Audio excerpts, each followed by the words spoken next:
Hello, people of the internet, and welcome to the inaugural first episode live of the Materia Hunters podcast. I'm one of your hosts, Daniel K. Hargrove, also known all across the internet as Daniel the DM. And with me is my fabulous host with the most. It's Kujo. Let's go. Hi, I am the fabulous one. I am the fabulous one. Hello. Yes, you called. How may I help you? Discovered us. We're here to talk about Final Fantasy. This has been a long time coming. Getting the scheduling right. So many days of us like, yeah, we'll do it, and then life. And then... Also, too, us trying to schedule this in the summer has been very difficult because we went through about like 2 or 3 different heat waves, thunderstorms.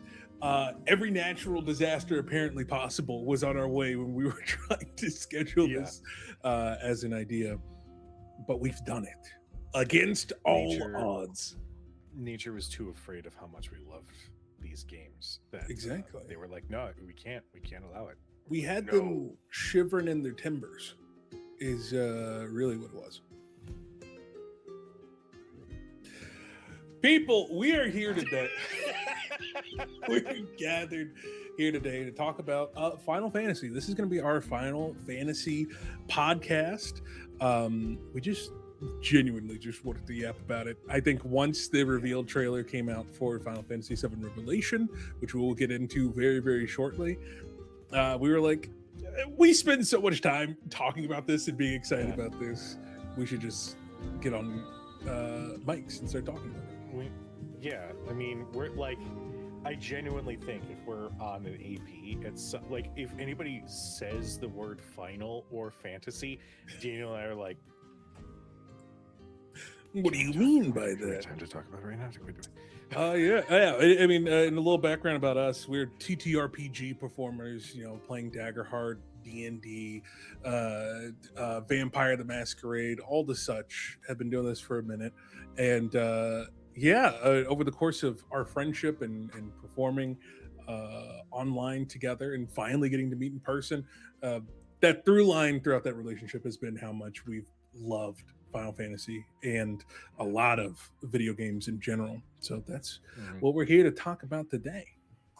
I do think like there are a couple of people that like when a game gets announced, they'll be like, oh, did you see this? Whatever.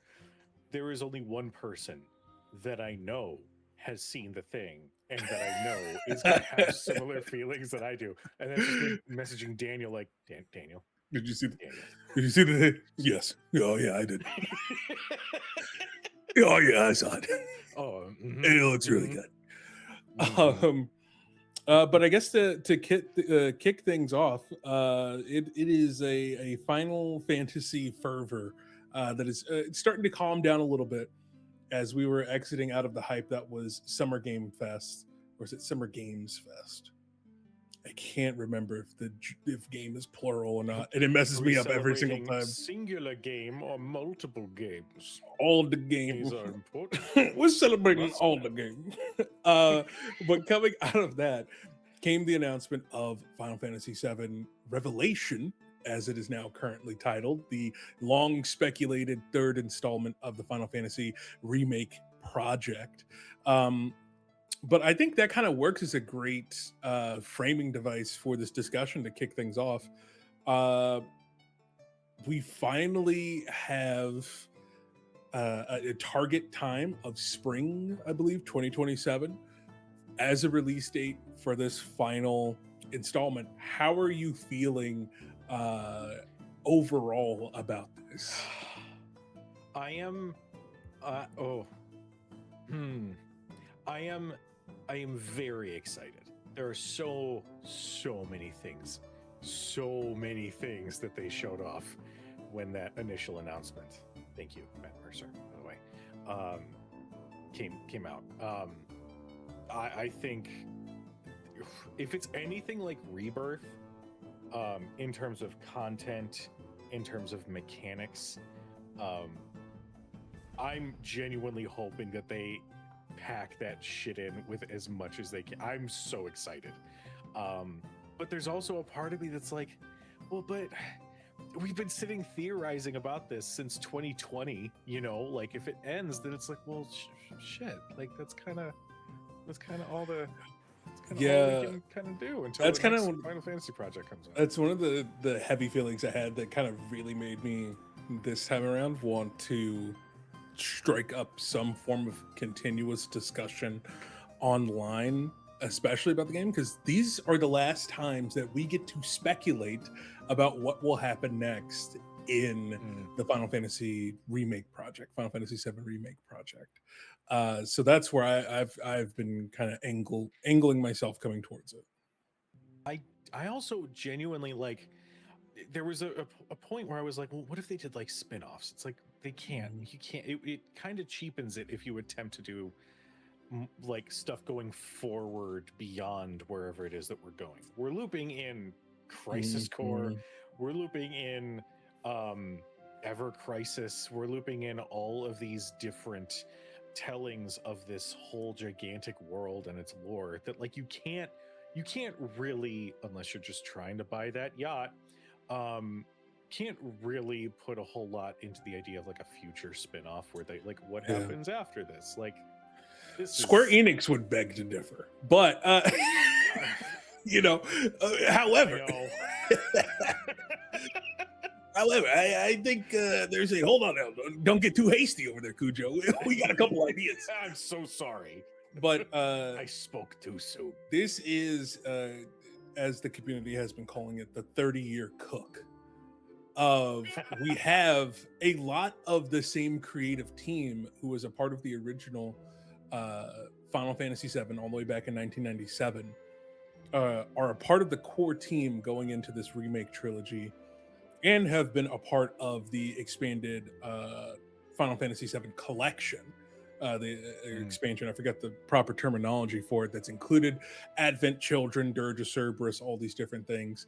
But all these elements, like you said, are coming back together as a part of what is the 30-year cook, which is culminating in the remake project that has basically been like this love letter to everything over the past 30 years. And just to give my brief thoughts on it, I'm excited as well. And I think, and just to bring this point up, because it's been like really stirring in my mind, oftentimes projects get criticism for being like nostalgia bait and focus on the past and all that sort of stuff, especially when you bring up the idea of like multiverse and all these sort of things. But these elements were a part of the story even before like Avengers was and the MCU was tackling it. They were setting up for this. But I say all that to say, I think one of the most beautiful things about this is that since so many people were involved in the past and are getting to come back, thematically, we are getting a story that is a reflection on and a meditation on not only what the original Final Fantasy VII has meant, but what the whole entire franchise has meant to people and to the people who created it over the years, and getting to reflect on that, which I think is a really interesting thing to watch. And that's why I'm so excited for part 3, because when we get to the end, we get to see, which is essentially their final thesis, their final statement on what all these creatives have felt towards this project, you know, and what Final Fantasy VII has become. Because so much of this remake trilogy has been this meta-analysis of the story itself. The villains, the heroes are hyper aware of our expectations of the story that's come before and still wanting to deliver something new. And I just think that's been super incredible to experience. And I'm excited to see what they're going to do with the landing it.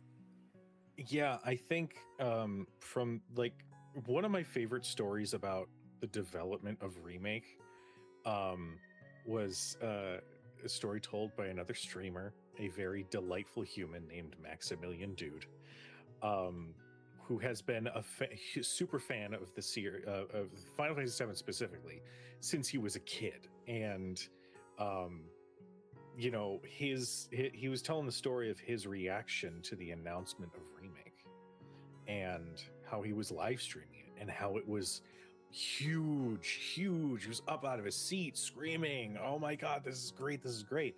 To hear that, like, the dev team, I mean, it was in development hell for a long time, but one of the biggest things that got them through it was when Max's video of his reaction was circulating through the prod team to motivate them and see, like, yes, it's difficult, but like, this means so much more than just a video game. This is cultural, this is legacy, this is nostalgia, but this is like so much bigger than just sitting with a controller pressing buttons and watching images flash on the screen for people.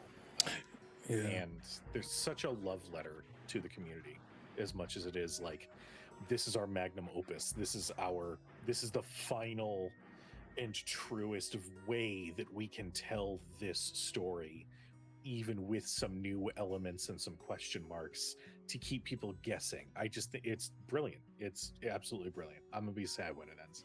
Yeah, it's emotionally, I don't know how I'm gonna be feeling preparing for those final hours when we're in a 17-part boss fight against Sephiroth at the edge of creation in time and space, fighting half-naked Sephiroth. It's gonna be quite the experience.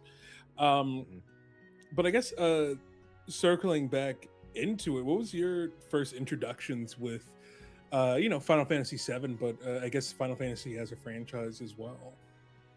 I was a kid and we had a Super Nintendo, and my first ever Final Fantasy was US Final Fantasy III, but in terms of timeline it was Final Fantasy VI. So we get Terra and Edgar and Sabin and Kefka, all those characters.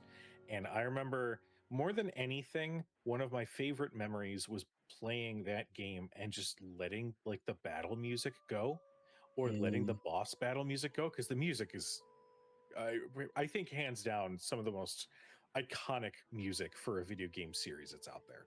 Uematsu absolutely is a genius for writing some of the songs. But for 7, I remember watching my older brother play, and we would do voices for the characters. So in a way, like my affinity for voice acting and trying on different voices and doing a little bit of character work was because I was like, what was it, 97 when it came out? 96? I was either 7 or 8 years old, playing next to my brother, who was like using the controller. There's no way at that age I'm going to understand half of the shit that was happening. But that was my first exposure. And I remember hearing the boss theme for the first time, being like, "Oh, this is awesome! This is incredible! God, let's do it!" Like, yeah. Some of my earliest memories of Final Fantasy, I actually attribute to my brother. Nice. Goober that he is. So, yeah. So around that time, I was an infant. So thank you. Thank you brain. for aging me even more. No, listen. Okay, so I was born in 97, so I am as old as Final Fantasy VII is at all times for the most part. So we're connected already in that way. Great things happened that yes, in 97. Final Fantasy VII and Daniel the DM. Yes, at the same time. Incredible. However, so for me growing up, my introduction to Final Fantasy in general was Kingdom Hearts and playing that. I was super bad at video games as a kid. So Kingdom Hearts 1 came out. I couldn't even make it off of Destiny Island. That's how bad I was at video games. I kept running around in circles. I was like, that's how it is. It was bad. Kingdom Hearts 2, however, comes out. I'm an elite gamer, a PS2 gamer. All right. Things have changed. And I go Perry all the time. Yes, all the time. And that was my introduction to a bevy of Final Fantasy characters, because you go to I think it was Hollow Bastion, I believe it was, and that's where you got to meet so many characters from 7 and 8 all together in one single place. And that was my introduction to Cloud and Sephiroth. And I was like, oh my God, they're so cool. Oh my God. Just freaking out. And so Kingdom Hearts was my introduction to that. And then we flash forward not too long afterwards, a few years later, we're going through the aisles of Blockbuster. And what do I see? Is that Cloud on a bike on the cover of a DVD? Wait, is that Sephiroth? But I beat Sephiroth. That doesn't make any sense. He's back. Oh. And so my family rents Advent Children for me. And that is the first time I got to fully see all of the Final Fantasy VII characters. And I was just like, this is the greatest thing of all time. And I think I don't think there's any way to quantify what a Nexus event the release of Advent Children was. Like, animation changed forever, it feels like, after that. Like, the way people choreograph fight scenes in it, the way that people engaged with things in that way, it was just like so many people in art, in 3D animation, in 2D animation, always go back to quoting like what like an inspiration Advent Children was on them. And I think it worked the same for me as well. Heck, hold on. I got Cloud right here. I got Advent Children Cloud right here. I love put him up in the camera. Okay, He's right here. I love that he is not like posed. He's just like posing for a school picture, but also has his sword. Yes, he's gotta go to prom. He's super excited. He's super depressed, but super excited. He just won't show the sword down. We have to get your picture. No, I will hold your sword. Right. Hey, well. But that's where my love for the characters started, and I feel like for so many of us, but also warping our perception of who Cloud was, because going from nonchalant badass in Kingdom Hearts 2 to tortured person still grieving and trying to process survivor's guilt in Advent Children, I was like, man, he's so cool. And also his one sword becomes 7 swords. That's so sick. Like, if there was ever a glow up of the ages, it was just that. Yeah. Going from one gigantic sword to 7 that fit together. Because it wasn't only that for me. It was also that when I had also seen a little bit of Cloud, like even though I never had the chance to like at that time fully beat Kingdom Hearts 1, I knew that he was in that game and I saw his design in that, where he had the Buster Sword wrapped in bandages. And I was with the one wing, and I was like, oh, so that's what he does. He's always cool. It's just, he's just always cool. Okay, I get it. Yeah, no, sick, dude. The combination of Cloud's design with Vincent for Kingdom Hearts 1, while like visually incredible and so cool, explain what his character is in Kingdom Hearts 1. What's his deal? Go ahead. It's cool guy. How could you even ask me something like that? Oh, well, like that. We got a comment on the stream. Oh, Lauren asks, what is the term for a group of Final Fantasy characters? A swarm, a party, a hairspray? Listen. There is a missed opportunity for a Maybelline commercial that involved like Cloud like keeping his hair in place, I'm definitely flashing back to like 10 different Final Fantasy characters. It would have been incredible. Irvin from Final Fantasy VIII, that's a poster boy right there. Come on now. With the ponytail, the choice of the 2 bangs coming down here. I'm gonna the cowboy hat. I'm gonna give a call to Tetsuya Nomura right now and tell him, listen, Nomura, we need you right now. Nomura, I'm gonna make you your 15th million. I'm gonna make you a star. We'll put another 3 years on Kingdom Hearts. Don't worry about it.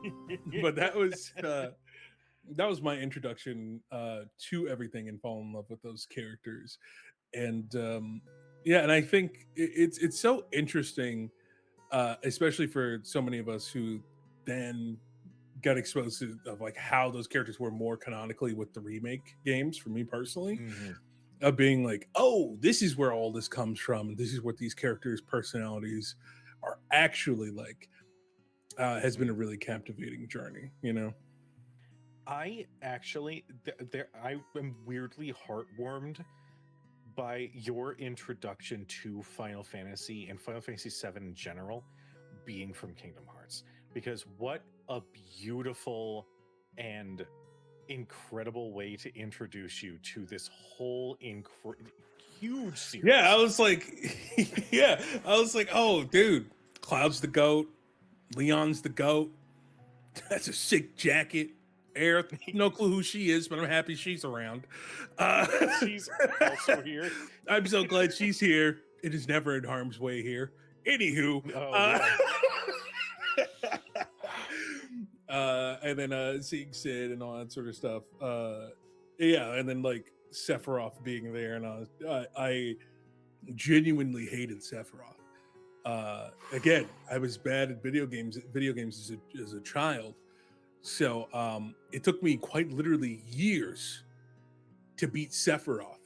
And I was like, okay, I went online. I went to Ask Jeeves. And it turns out there's this thing you can forge that's called the Ultima Keyblade.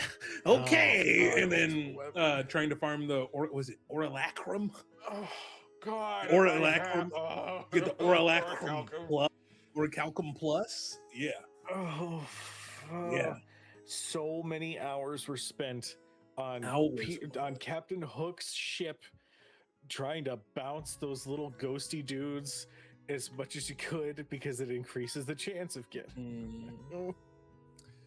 I do all that, still get my ass beat by yeah. It made no difference.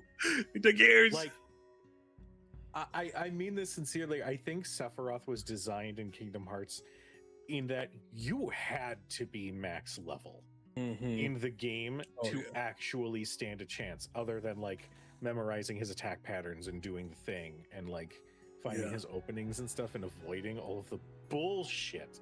But yeah, no, I remember getting this like question mark as an option in the Coliseum. And I was like, the hell? Okay, I beat the Ice Titan, which was a bitch and a half, by the way. What the hell is this? And I remember feeling my heart stop when the camera panned down and it was him knelt down. I about lost my shit. Almost as much as I lost my shit finding out that Lance Bass was the voice of Sephiroth. Two lines he had. Listen, the trend doesn't stop. Sephiroth voice actors are also Superman actors / voice actors. The trend still continues. I think it's an incredible parallel about the alien from Earth, the alien on Earth. And what they're capable there's of. Something about those two characters that just sort of carries between them. It's super weird. Yeah, I think they'd have an interesting conversation. It'd be short before the fighting starts, but Sephiroth meeting Superman sounds like fun fan fiction. Yeah, it does. It does sound like fan fiction. We're really not that far away from it, like considering the voice actors. We were probably the closest we probably got was Smash Brothers. Oh my god! If Superman ever came to Smash, that was the closest we could have gotten. It would have just had the same voice actor doing double. I think people would have rioted in the streets if it went to Superman and not like when Sora people were clamoring for like Waluigi and Sora and all of them. Like, yeah, that would have been that would have been fun. Would have been real fun. But yeah, I think that covers kind of our history and our feelings towards where we currently stand with things, but uh going into it, I mean, just delving a little more into the remake games. Hmm. What is about to happen? What is going on? I know it's a very loaded question. There's so much to cover, and I think in another episode we'll delve more into like the specifics of probably like theories and stuff like that with the each Hmm. individual game or the overall story. But your gut reaction, what are some of your hot takes that are coming to mind of what you're feeling about this? About like what he's trying to do, about what Yeah, is the yeah. With engine here. Sephiroth, what's the end game with Sephiroth, the world? I think there's this theme of permanence with him. It's mentioned in a couple different lines, but the most iconic being, "I will never be a memory," meaning I'm always going to Mm. be here in some capacity, and that's never going to change. I think that um, we went from him taking over the life stream in the original to manifesting as Geonosis and Advent Children, to him discovering something in the life stream that basically went so bigger and far beyond anybody's wildest dreams, where he's gone cosmic at this point. So I think there's some sort of I think that he is trying to establish the quote unquote worst timeline. He's trying to find a way for one of those timelines ends with him winning. And then from there, everything else will be corrupted. He will be forever in cosmic capacity. Mm. That's Yeah, that's my theory. yeah. One of the most interesting things to point out is that there is such a heavy emphasis on Sephiroth and his intentions and his machinations being the main plot thread of the remake trilogy, and the creative team coming out and saying that each of the titles has to do with what Sephiroth is doing. Remake, Rebirth, and Revelation are all part of what his plans are in those stories. Just using Remake as an example, he is trying to remake the story of Final Fantasy VII in a way that suits his individual intentions. Here's my hot take. Okay. Sephiroth is the protagonist of the remake trilogy. Okay. Okay. This story is, in a very twisted way, his last chance to be a hero. So much of the supplemental content that we've been getting, like in the mobile game that's about to be shut down in 3 months, has been doing a lot to reveal the history of Sephiroth and young Sephiroth and exploring that. And what's captivating is this idea that genuinely Sephiroth wanted to do good and help people. I always make this joke, but it's funny as hell to think about the fact that Sephiroth is Final Fantasy's Captain America. Like, he was the shit. Like, before he went crazy, he was Steve Rogers. He was literally a super soldier with magic. Everyone's like, no, this guy rocks. He's handsome. He's nice. What could possibly go wrong? And the wildest part is walks on the beach. Yeah, and the funniest part is, like, they double down on it, because on every flashback before he loses his mind, he's like the nicest guy. which makes it hurt even more. Yeah, he's just chilling. Yeah. He's like, no, I mean, sure, yeah, I guess we can go. Like, dude, he's such a bro. He's such a bro, and I kind of imagine him being a little bit like socially timid, where he's like, yeah, I suppose if you would like to go for a drink, I would be amenable to this idea. It's just like, right, buddy, it's okay. Like, we're gonna go hang out. We'll play some bags or something. Yeah, he just seems like such a nice guy. And like, but I say all that to say, I say that, you know, jokingly, but the story does build up this clear delineation of the personality that Sephiroth possesses before Genova fully breaks his mind.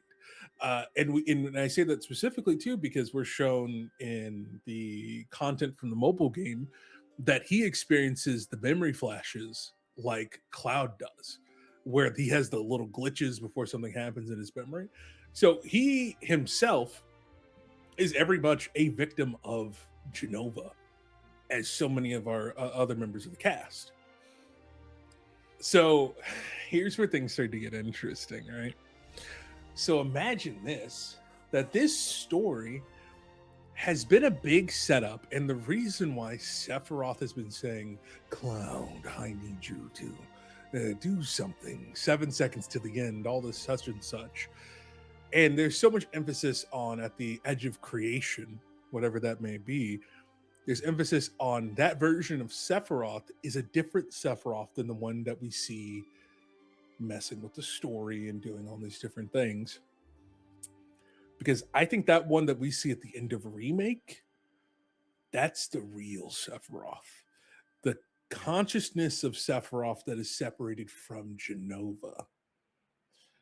And I think his intention is, yes, to do follow along to a certain degree the original story of Final Fantasy VII, so that they can put themselves in a position to where he can get Cloud's help to defeat Genova permanently. Because the whole entire reason of why Sephiroth is able to stick around is because of Genova, right? And Genova's interference and the Genova cells, all that sort of stuff, blah, blah, blah, blah. But if we work with that concept and that he needs Cloud's help, Cloud's messed up memory is somehow a key to be able to defeat Genova, I think that is what he's working towards. However, I think his ultimate goal of creating this reality that is in an image that he prefers is still his ultimate goal. Where I think he is trying to push everyone to unify to be like, look, your true enemy is Genova. Genova is the one who's been manipulating people for centuries, right? Messing with people's minds, messing with my mind. We can be free of Genova if you trust my plan, right? And then, but I think the kicker is that Sephiroth still wants to be a hero. And I think in his mind, as a hero, creating a world without death is the most beautiful creation that he can give to people. A world that never ends because there is no death, because he's removed the cycle of life and death. He removes the life stream and he controls all of that. I think is, in his mind, the ultimate act of heroism. But he can't enact that plan because he himself is a puppet of Genova.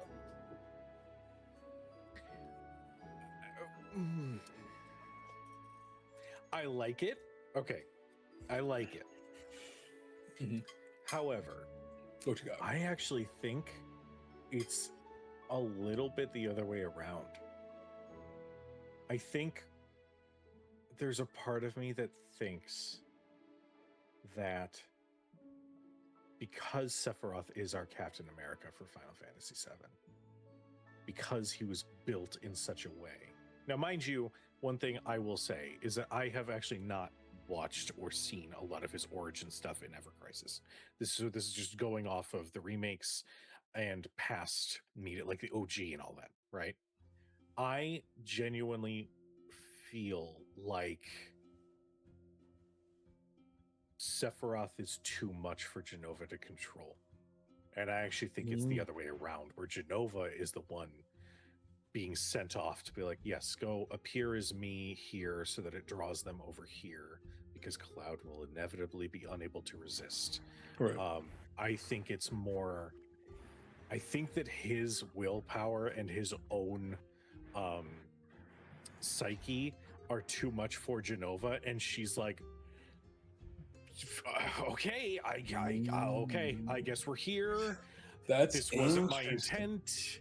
But okay, like I don't even know that outside of the appearances that we see in the various forms of Genova, I genuinely don't think that there is a element of free will there. I think quite literally Sephiroth is going, go here and turn into this because have fun.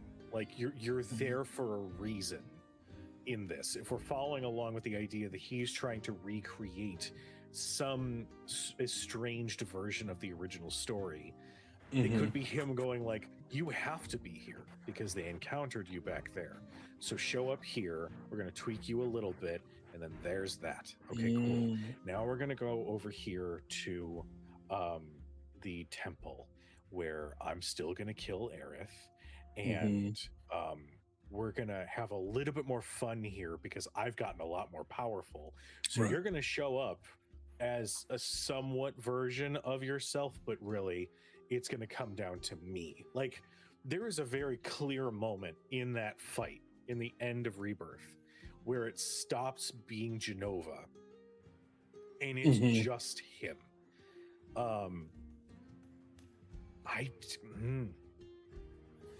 Yeah. The blurred line between Sephiroth and Genova is the interesting thing to debate. And yeah, I think that's gonna have to be its own topic on its own. They'll have to do in a future video. 100%. Bring up some videos, we bring up some text examples. With a red thread and us yelling at each other. Yeah, because it's because I think it's I think one of the most fascinating things in the way that I think about it, in the way that I think about when it comes to theorizing what could be happening and what's going on in the remake trilogy is, what do they want to say? What do the writers want to say? They're coming back to this story 30 something odd years later. What do they feel like they want to say now that they either couldn't say back then or that they've learned since then and want to bring up? You know, I think one of the to use an example of is this has been at the core is a story about grief. When the director of Final Fantasy VII, OG, was discussing it, he discussed it in terms of like, you know, that processing grief of his mother passing was the core of what built the story. And that's where Aerith's death comes into play, all that sort of stuff.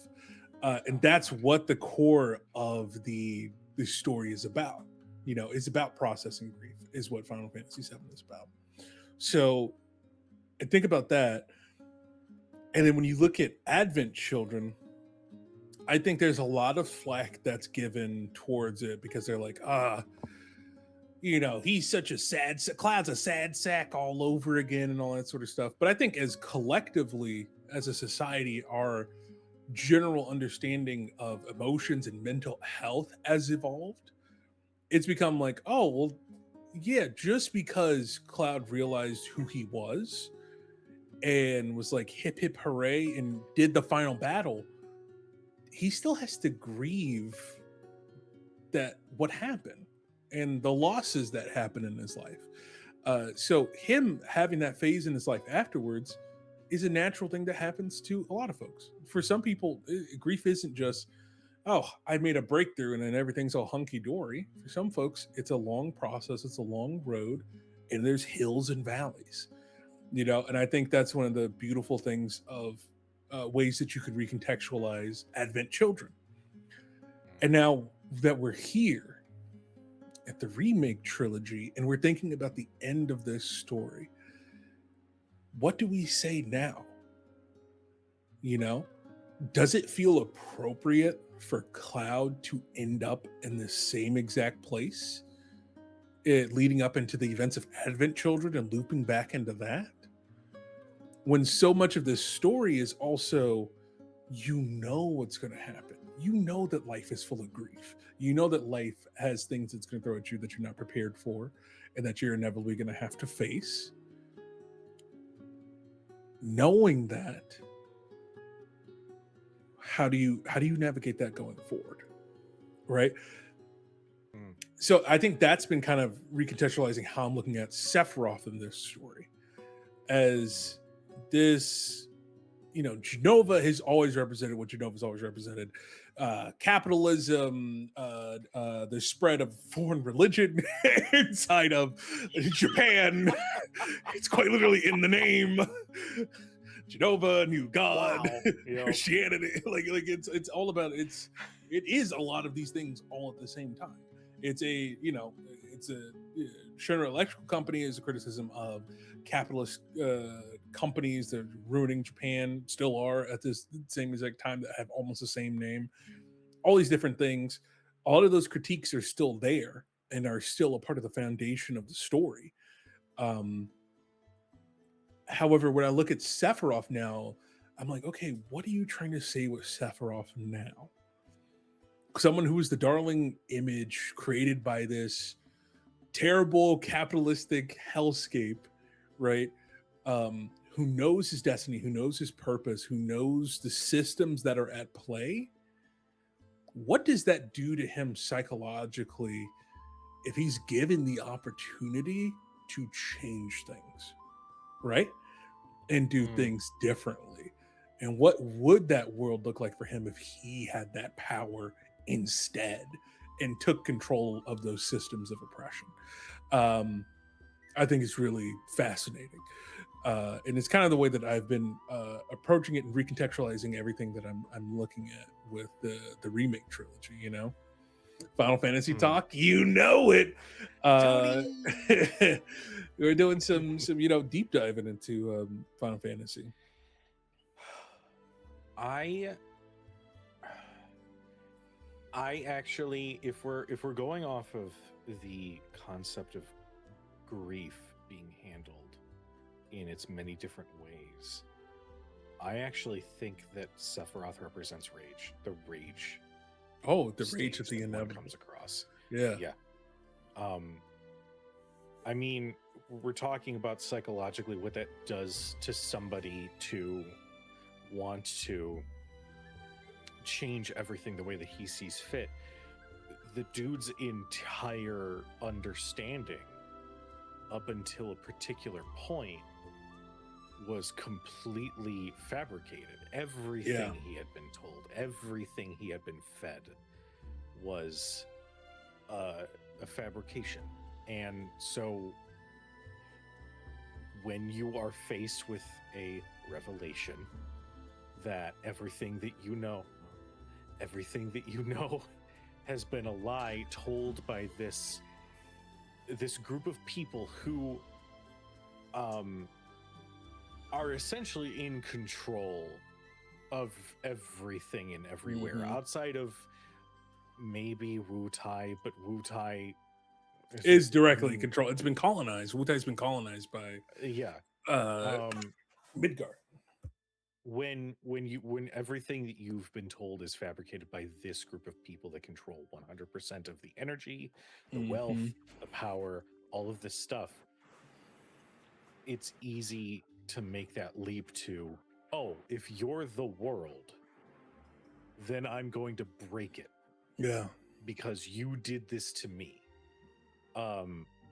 I almost view that as the kind of grief that comes from when you lose somebody outside of natural means. I almost draw a little bit off of like how the Crow comic was written by somebody who lost someone they loved because they were murdered. Like that kind of rage is it's much, much, much harder to come to grips with. And I think like when we're talking about Sephiroth's goal, kind of touching base previously, I genuinely don't. I think Sephiroth is so far into the no, I don't care what you heroes and what you humans and what you Mm. individuals want, because you are so far down here and you don't understand Yeah. what I'm feeling. You will never understand what is in my heart because it is beyond you. Mhm. I think it's that rage that has completely taken him over. I actually, there's a part of me that wonders if that was what made Genova go, shit, I can't, fuck. Well, and that's what's Well, fascinating. Like when you say that, to me, that sounds exactly like Genova. And to me, that like beneath mentality. Like Mhm. I when I think of Sephiroth and the motif of him being the one-winged angel, an angel you think of is like an emissary, a disciple, right? Coming down. And I view him as like he genuinely thinks that he's saving the world by being its steward. Like he's like, I'm going to be its steward. I'm going to ride it through the galaxy, all that sort of stuff. But it's a mix of like perverting motivations, right? If we look at Cloud, right, and we see directly from his perspective what it's like to have Genova mess with your brain. Mhm. Oh, you're trying to trick me. I can't trust you because no, I have to do this because I need to protect everyone. No, I have to give him the black materia because this is the only way to save him. Twisting your intention and your feelings is what Genova does best. And I think that's what and I think it's interesting on the flip side. I think if we take everything you said about the that mindset, if we apply it to Genova, it makes Genova even more threatening of an adversary Mhm. to understand and want to manipulate people on that level. Because if you want my second honest take to just slide in there like a side dish, I think the version of Aerith that we see at the end of Final Fantasy VII Rebirth is a projection from Genova. Ooh. Because all throughout when we are exploring the Temple of the Ancients and they're showing the things, he said, and Sephiroth hints, she can even become the ones that you love, right? Back earlier in the game. And then when you're going and exploring the temple, they said Genova infiltrated because they made themselves, Genova made them look like the people we cared about and loved. And that's how they got in, and that's how they took down the Cetra. And I think as a fan base, we are underestimating how evil Genova is on That like a is cosmic horror level. And if that ends up being the reveal, that like that's how he gets, you know, him to go, is really interesting. But but to like kind of put the ball in what that mindset, because I really want to bring up something you said. You talked about Sephiroth's rage, and I think about personally, and it's also coming from what I've seen from Ever Crisis and seeing Sephiroth's past. He's been in the situation similar to Cloud, where there's been people he's cared about and loved that he couldn't save, and he's had to kill people he loved for the sake of lies from his nation, all that sort of stuff, etc. I believe that like when you bring up that rage from Sephiroth, I think that like that anger comes from a place of death is not fair. The cycle of life and death is not fair. Aerith knows that, but accepts that and finds beauty in it. Mm. That we are all here and then we're all going to be gone one day. It's painful, but it's beautiful and it's a necessary cycle. And that's what makes life what it is. That's their thesis. That's the thesis and antithesis battling against one another. Like she's like, you're wrong. What you're saying, like the way you're perverting what life, what it's supposed to mean. It's precious because it ends. And Sephiroth's like, no. And that's not fair.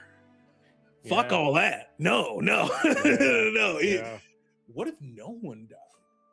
What if the way that dream worlds can be created, all that sort of stuff?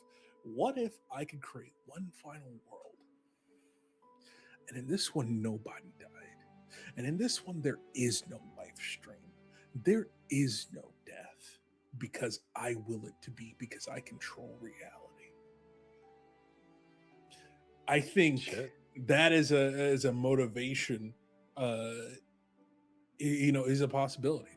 But it's cool that we can come to these different conclusions based off of looking at the same material, and analyzing the character in different ways. It's super fun. Yeah, that's definitely, I think, my favorite way that these games have been presented is it leaves so much up to interpretation. And unlike games in the past, which is like, oh, this is a third form of this final boss villain. Why? Cause we can actually sit, because this isn't it's not mystery for the sake of mystery. It's not teasing for the sake of teasing. It's not, I touched base on this before we started streaming. It's not teasing you with a major plot point and an introduction of a cosmic level villain who's referring to the main player character as something else. But then instead of focusing on that, let's go build an airship. Final Fantasy 16, I have problems with you. It's every single thing in these games has a purpose, and I think that's fascinating. Yeah. I think it's fascinating that so many of these moments, whether they might seem small or innocuous or not, everything is going to tie back to what we're going to see in this third game. And man, the Reddit posts, of theories and all of this. Oh boy. Yeah, it's exciting stuff. I think there are plenty of theories to explore in the future that we can delve on and give each of them their own time to shine. Plenty of theory videos. But yeah, overall, I think I'm just super excited for the project. We haven't even talked about like the gameplay. We were talking about the fact that, oh yeah, we just got a high wind and we're flying around the map and airdropping like Fortnite. We're Fortnite dropping into the world. Fortnite dropping with a job system. We're making a huge comeback in this series. Oh my god! It's it's wild. And the the gameplay for Vincent looks so good. Oh my god! Like every single character except Kaseth has such a hugely impressive catalog of moves, except Kaseth, that really suits the vibe of the character and the story that they're trying to tell, except Kaseth, and just adds to the overall lore, except Kaseth. I know everyone hates Kate Sith. Don't do this to me, Daniel. Don't do this to me. They're definitely my least favorite party member. Okay. However, Sid is a close running for that spot for me personally. I just remember finally playing OG, and I was like, oh, there's Sid. I was like,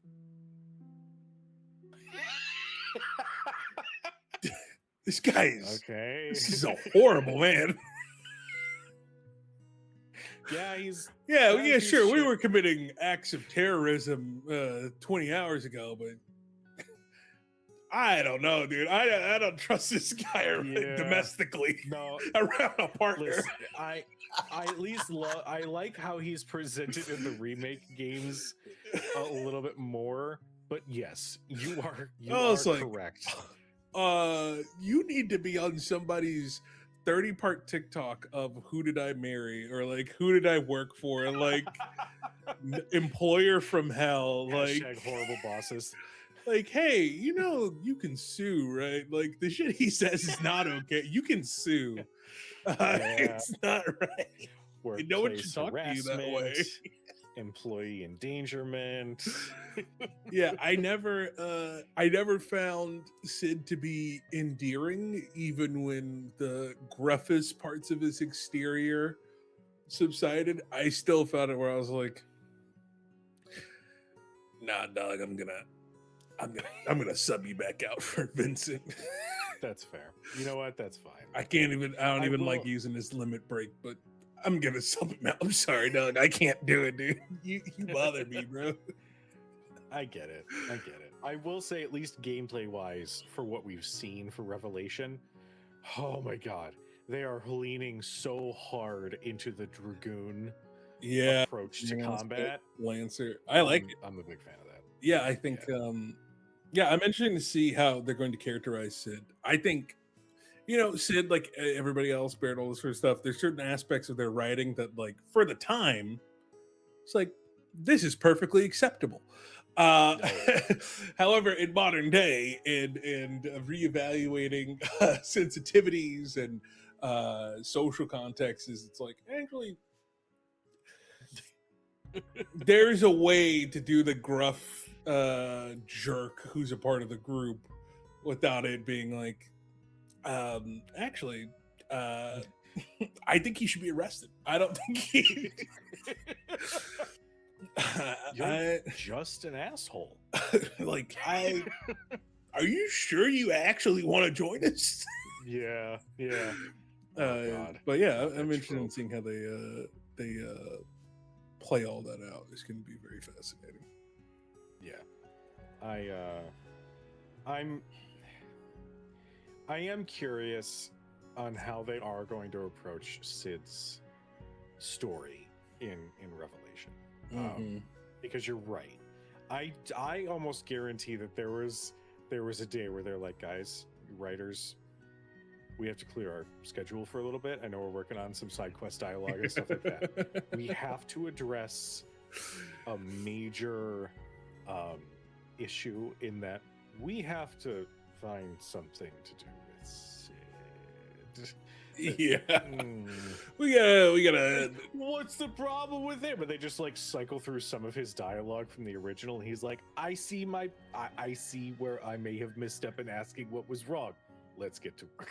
Yeah, and I think one of the interesting things they could do with the third game is that they could start to make him more like that his OG counterpart. You're dealing with loss at the very beginning of the next game, and very clearly Sid had a much more meaningful connection with Aerith's mother, and Aerith is a part of this story. So with all of that context, maybe you could see him shift towards being more like I'm about to settle back into my old ways a bit. Yeah. And then also exposing more of who he was in the past when we make it to Rocket Town.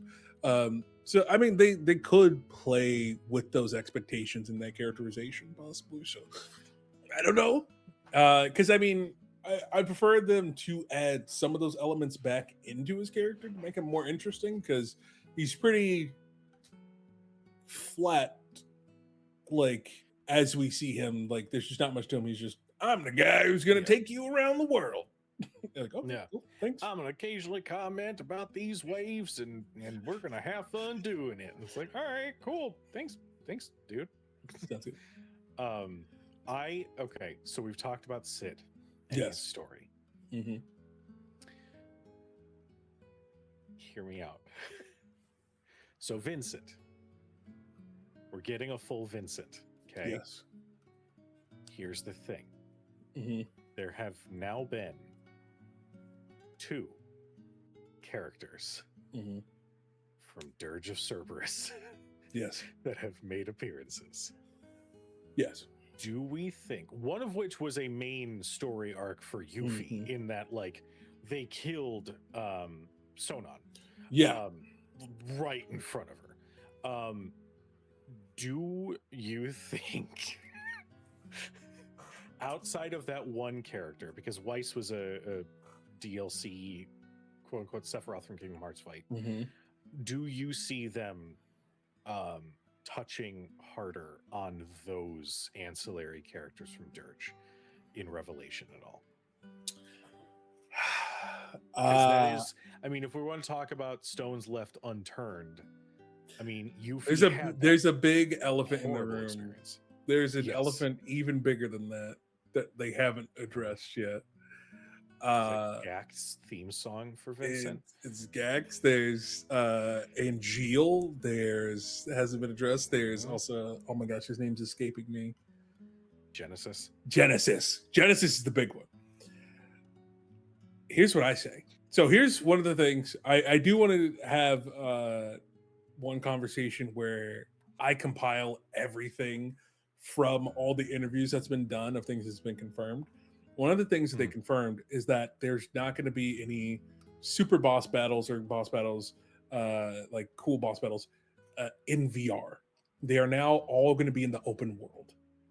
Oh, good. Right. Good. So you're actually going to be fighting these people that you see. So because of that, if they're going to have Genesis in the game, make him the hardest fight super boss. Make him the hardest boss in the entire game. You have to complete everything on the map 100%, and then you start finding you do it as a side mission like Gilgamesh, where you start collecting pages of Loveless all across the world, and all of them make a coordinate that take you to a certain place where the dumb apples grow, and you fight under the dumb apples. Oh my god.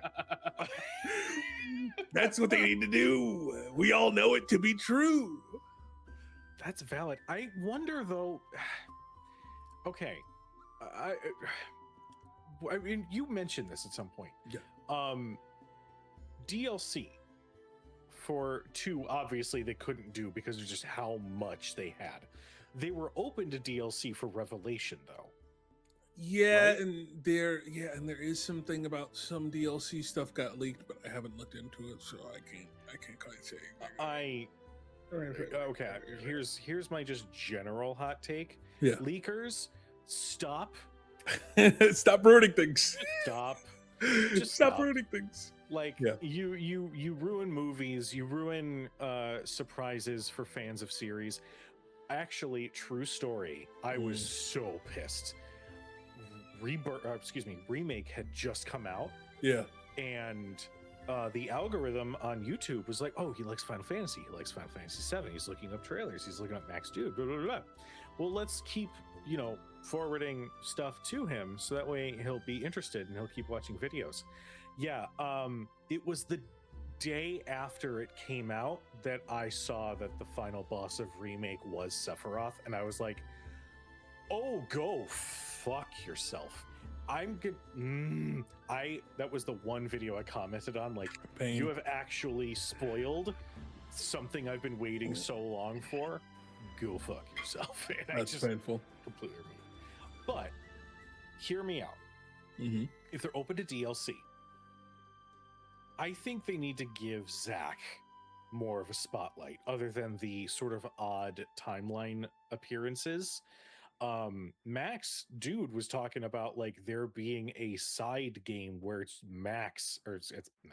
it's Zach timeline hopping and figuring out what the hell he's supposed to be doing. I almost feel like if there was an appearance of Angeal and Genesis, that would tie more in if Zach was like the focal point for a bit of the game. Timeline hopping game would be pretty cool. Yeah, timeline hopping DLC. Because a part of me thinks that if Cloud and Tifa and Barrett and all of them encounter Genesis, they're going to say, nice hair. What the hell is up with this guy? Now, you just going to keep quoting that the whole damn time? Jesse like that play. I have a very dumb and minor complaint about Final Fantasy VII Rebirth. And that is that we got to see Cloud in swim trunks. We got to see Aerith, and Tifa in wonderful swim trunks and swimsuit wear, and Barrett still got stuck Get in the the fucking sailor outfit. I was like, "Fuck you! Where's you my know what you denied me?" You know what we all wanted. Yeah, but speaking to all of that, one of the things they also confirmed, I gotta stop this because we gotta do this separately, but they did confirm that in the story, other party members will be joining you throughout the course of the story. Now, you and I know, based off the OG, that makes absolutely no sense. However, what happens at the very beginning of essentially of the next game? They go to the northern crater.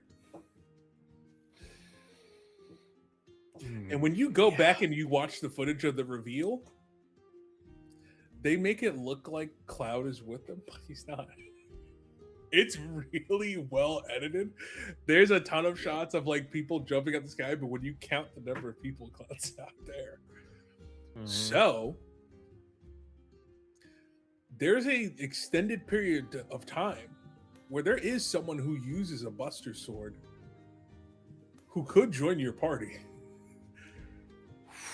While Cloud is innocent. God. And Zach finally like sets foot and he's like, please don't send me anywhere else. There's nowhere else to go, you know? Right? Hear me out too. Going back to my theory, teaming up with the villain near the end to beat Seth, to beat Jenova. And then imagine he actually joins your party. And that makes it even more confusing because he's like, I'm here to help Cloud. Oh God.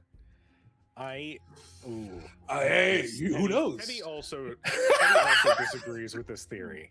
Here's the thing.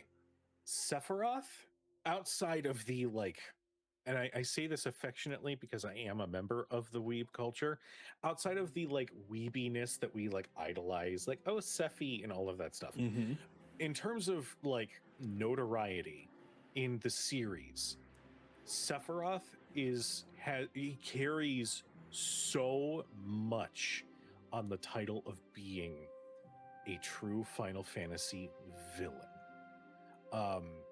From his whole character design to his weapon to the way that you witness his fall from grace and him losing his mind and watching what happens through the rest of the game, this is a character who's constantly held that title of being the biggest villain.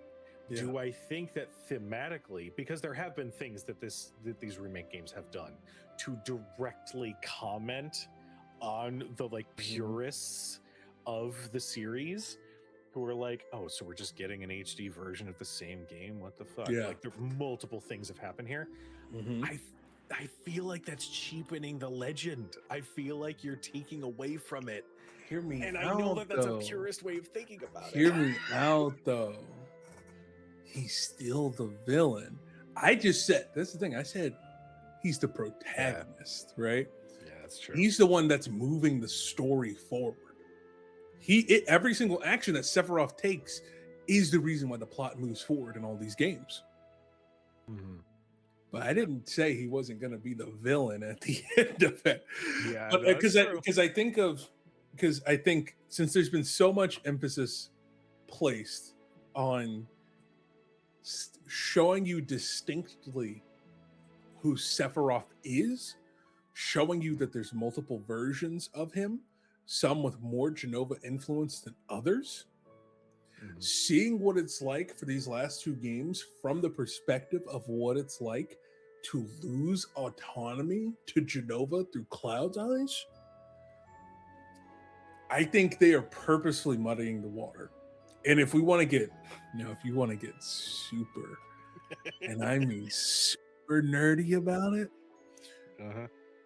if you play the game with Japanese subtitles,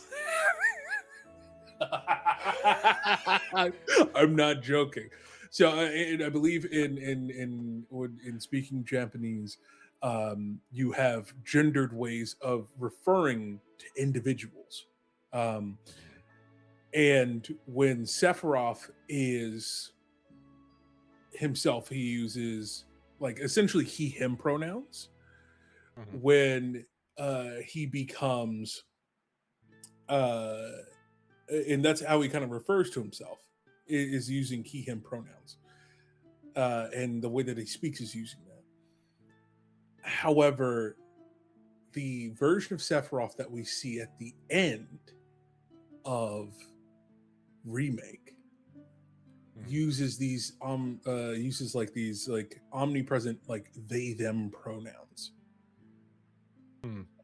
as if it's like an entirely different version. And when you look at the super nerdy, the guidebook or the lore book that goes along with it, they discuss who is this version of Sephiroth at the edge of creation.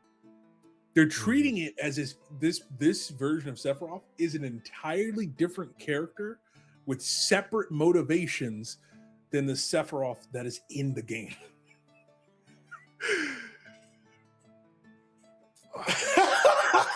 It's so much fun. It's so much fun. I love it. I love it's it so much fun. I love it. Oh god. It's so nerdy. It's so nerdy. So now imagine, right? Part of his like, let's work with this idea. Genova's plan is to get control of all these worlds, timelines, because these guys keep winning. They hate that. They are a being that defies planes of existence, time, space, because of the way their cells work, right?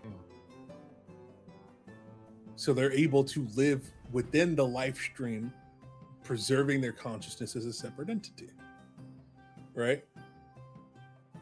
Because of that, Sephiroth also gains that ability in the similar way that Aerith does, of developing a separate consciousness inside of the life stream.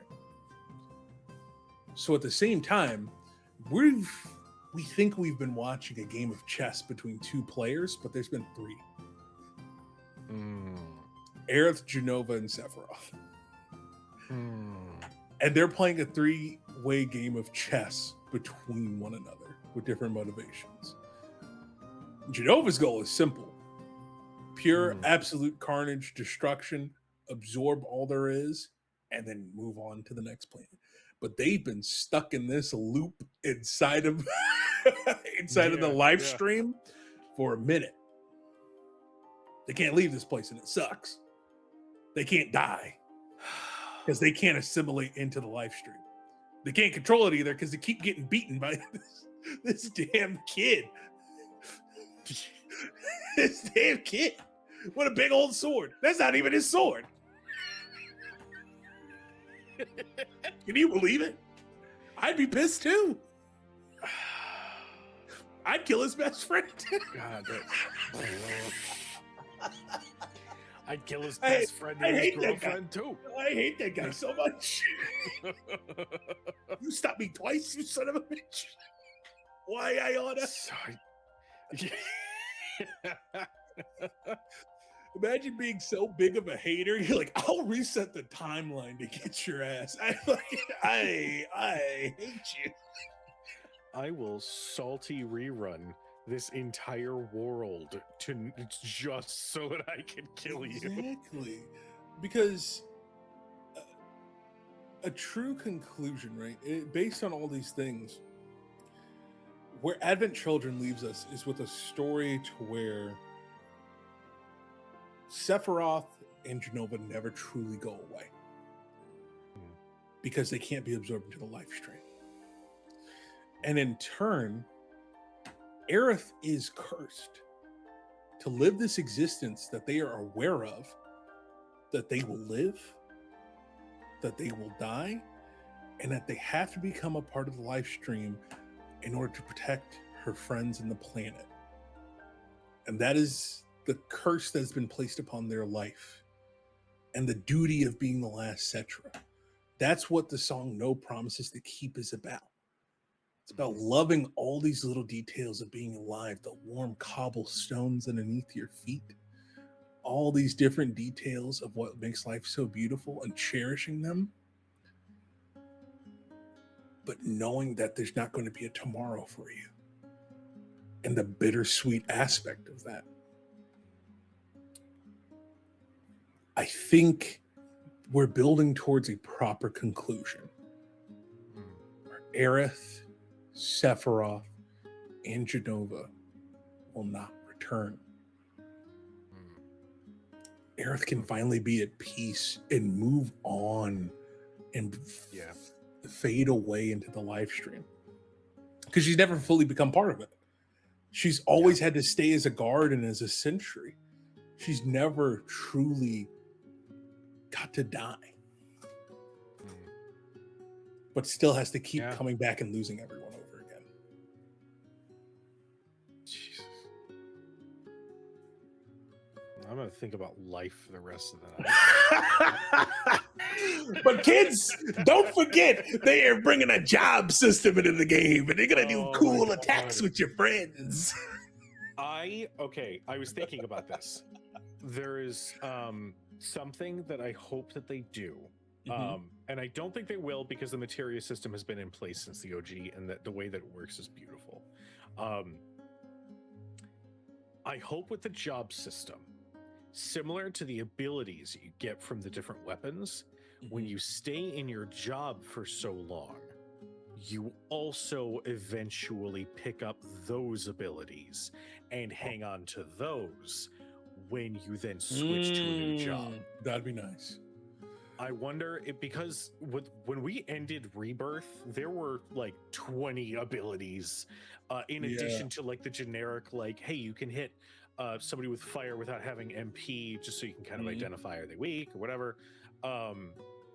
You know, there were so many things that you ended Rebirth with, and I understand even doing Remake to Rebirth, you still, like, you had to say goodbye to some of those and just relearn them later. But I think that that's something that they're gonna do. I wonder if they're gonna move away a little bit from your weapon abilities and focus more on your job abilities and have that be your customization. I'm building Bear to be my black mage. Blah, blah, blah. Yeah, I'll have to look more into it and compile that for. I'll probably think next episode we'll do the deep dive into all the information about 7 Revelation, because I know that they said once you level up a class, anybody can equip it at that level, so it's transferable in that way.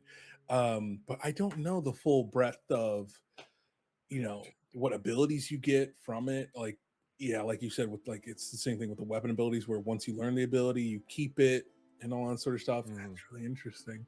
I'm trying to think. There's another game that does something similar to that. Oh God, and I just played it recently. Fire Emblem Tactics. Oh, Fire Emblem also does that too.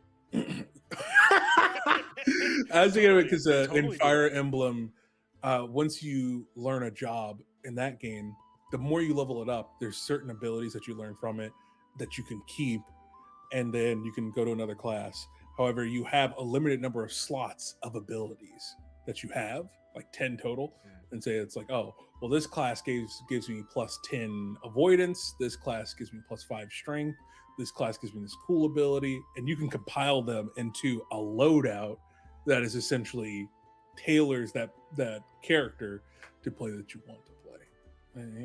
Interesting. Yeah, I know. I did replay Tactics for a hefty chunk of time. It's a brilliant game. It is a brilliant system. But and this is a big ass. If you don't have a fucking PhD in trigonometry and prioritization, like, you are walking into a losing battle almost every single battle.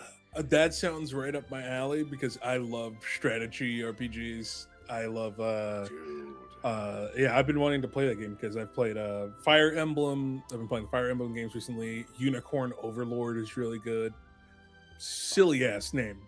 But let me tell you, that was a choice. super fun mechanics. And that one is heavy on the tactical aspect.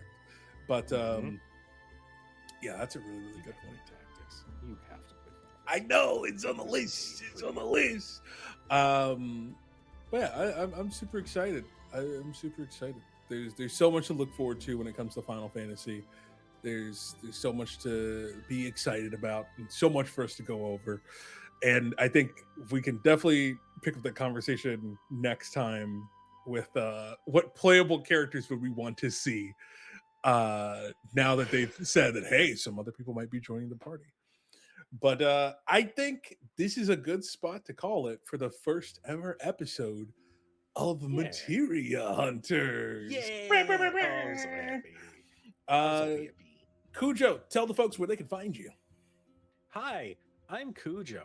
You can find me all over places, either Kujo Plays Games for my personal stuff, or you can follow crithitchronicles if you're a fan of tabletop RPG content like D&D or Daggerheart or what have you. Those are my two main socials. If you see them, toss a follow and come and say hi. Yeah. Heck yeah. Hey everyone, my name's Daniel, aka Daniel the DM. Listen, if you're here, you're at the right spot. You're either watching this live on twitch.tv/Daniel the DM, or you had a voice crack like me because I just hit puberty, or you're watching this on youtube.com/Daniel the DM. And hey, welcome. I appreciate it.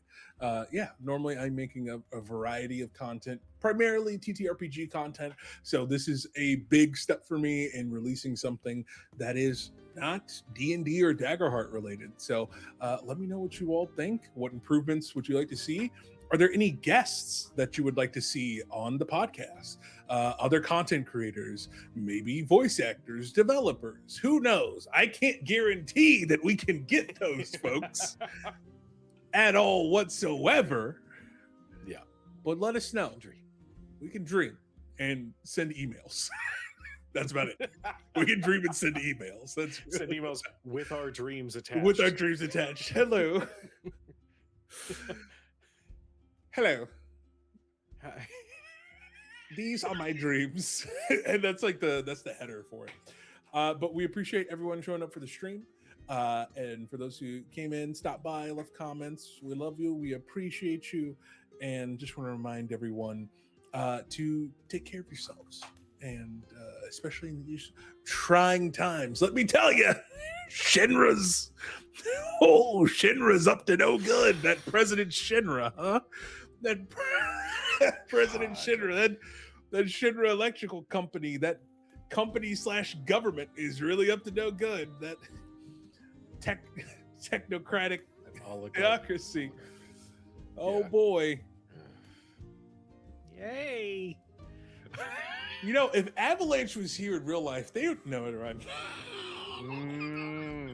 Anyway, I'm gonna stop right there before we get a knock at our door from a 3-letter agency. Canceled on the first episode.